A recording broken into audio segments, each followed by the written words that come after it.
قرآن مجید کا سورہ نمبر 89 سورہ فجر۔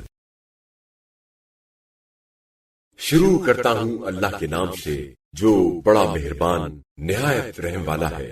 قسم ہے صبح کی اور 10 مقدس راتوں کی اور جفت اور طاق کی اور رات کی جبکہ جانے کے لیے چلنے لگے۔ کیا اس میں صاحب عقل کے لیے کوئی قسم ہے؟ یعنی یقیناً ہے۔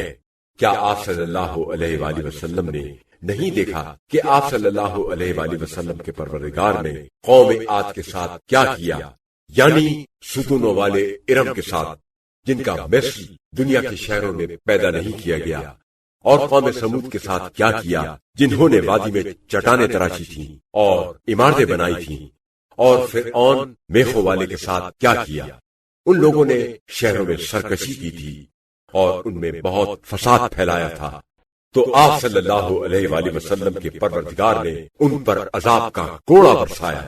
بے شک آپ صلی اللہ علیہ وآلہ وسلم کا پروردگار ایسے لوگوں کی طاق میں ہے، لیکن انسان کا حال یہ ہے کہ جب اس کا پروردگار اسے آزماتا ہے اور اسے عزت و نعمت دیتا ہے تو وہ کہتا ہے کہ میرے پروردگار نے میری عزت افزائی کی، اور جب وہ خدا اسے اس طرح آزماتا ہے کہ اس کا رزق اس پر تنگ کر دیتا ہے تو وہ کہتا ہے کہ میرے پروردگار نے مجھے ذلیل کر دیا۔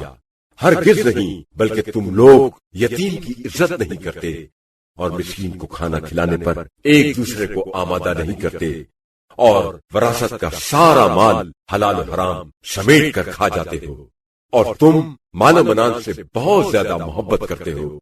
ہرگز نہیں، وہ وقت یاد کرو جب زمین کو توڑ کر ریزہ ریزہ کر دیا جائے گا اور تمہارا پروردگار یعنی اس کا حکم آ جائے گا اور فرشتے قطار اندر قطار آئیں گے، اور اس دن جہنم سامنے لائی جائے گی، اور اس دن انسان کو سمجھ آئے گی، مگر اب سمجھ آنے کا کیا فائدہ؟ وہ کہے گا کہ کاش میں نے اپنی اس زندگی کے لیے کچھ آگے بھیجا ہوتا۔ بس اس دن نہ تو خدا کی طرح کوئی عذاب دے گا اور نہ اس کے باندھنے کی طرح کوئی باندھ سکے گا۔ ارشاد ہوگا، اے نفس مطمئن، تو اس حالت میں اپنے پروردگار کی طرف چل کہ تو اس سے راضی ہے اور وہ تجھ سے راضی ہے، بس تو میرے خاص بندوں میں داخل ہو جا اور میری جنت میں داخل ہو جا۔